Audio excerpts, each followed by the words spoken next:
Hello বন্ধুরা, সবাই কেমন আছেন? আশা করি সকলেই ভালো আছেন। সবাইকে বিডি জবস ডেইলি নিউজের পক্ষ থেকে স্বাগতম। চলে আসলাম আরেকটা নতুন নিয়োগ বিজ্ঞপ্তি নিয়ে।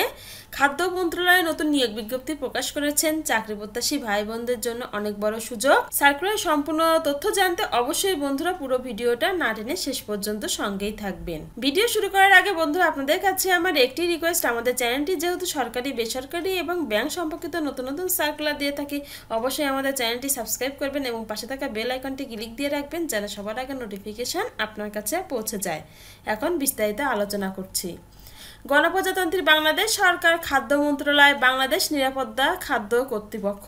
এখানে 1 নং পদের নাম খাদ্য বিশ্লেষক, বেতন 22,000 থেকে 53,060 টাকা, গ্রেড 9, বয়স অনূর্ধ্ব 32 বছর, পদসংখ্যা 1টি, শিক্ষাগত যোগ্যতা যে কোনো স্বীকৃত বিশ্ববিদ্যালয় হতে অণুজীব বিজ্ঞান, রসায়ন, প্রাণ রসায়ন, ফলিত রসায়ন, পুষ্টি ও খাদ্য বিজ্ঞান, খাদ্য প্রযুক্তি, নিরাপদ খাদ্য ব্যবস্থাপনা বা খাদ্য প্রকৌশলে প্রথম শ্রেণী বা সমমানের সিজিপিতে স্নাতক ডিগ্রি থাকতে হবে।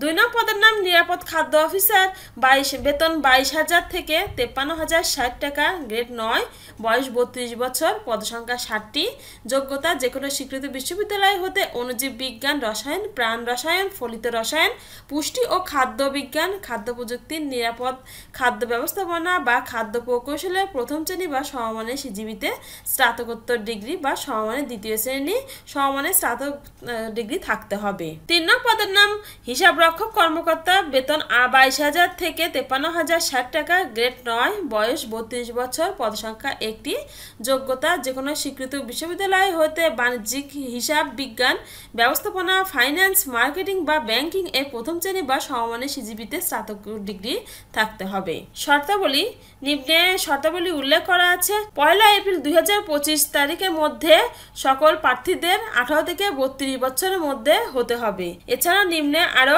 শর্তাবলী উল্লেখ করা আছে, অবশ্যই পর্যায়ক্রমে সবগুলো দেখে নেবেন। অনলাইনে আবেদনপত্র সংক্রান্ত নিয়মাবলী ও শর্তাবলী। পরীক্ষায় অংশগ্রহণে ইচ্ছুক ব্যক্তিগণ http://bfsa.teletalk.com.bd এই ওয়েবসাইটের মাধ্যমে আবেদনপত্র পূরণ করতে পারবেন। এছাড়া বন্ধুরা পরীক্ষার ফি বাবদ আপনাকে 200 টাকা এবং টেলিটক সার্ভিস চার্জ 23 টাকা সহ 223 টাকা 72 ঘন্টার মধ্যে জমা দিতে হবে।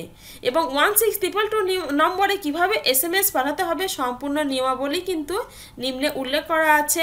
অবশ্যই চাকরি প্রত্যাশী ভাই বোনরা আগে ভালো করে সম্পূর্ণ সার্কুলারটি দেখে পড়ে বুঝে তারপরে আপনার যোগ্যতা অনুযায়ী আবেদন করবেন। বন্ধুরা, এই ছিল আজকে বাংলাদেশের খাদ্য মন্ত্রণালয়ের একটি নতুন নিয়োগ বিজ্ঞপ্তি। আশা করি চাকরি প্রত্যাশী ভাই বোনদের সবার উপকারে লাগবে। আর এমন নতুন নতুন সার্কুলার পেতে অবশ্যই আমাদের চ্যানেলটি সাবস্ক্রাইব করবেন এবং পাশে থাকা বেল আইকনটি ক্লিক দিয়ে রাখবেন যেন সবার আগে নোটিফিকেশন আপনার কাছে পৌঁছে যায়। সবাই ভালো থাকবেন, সুস্থ থাকবেন। দেখা হবে পরবর্তী ভিডিওতে।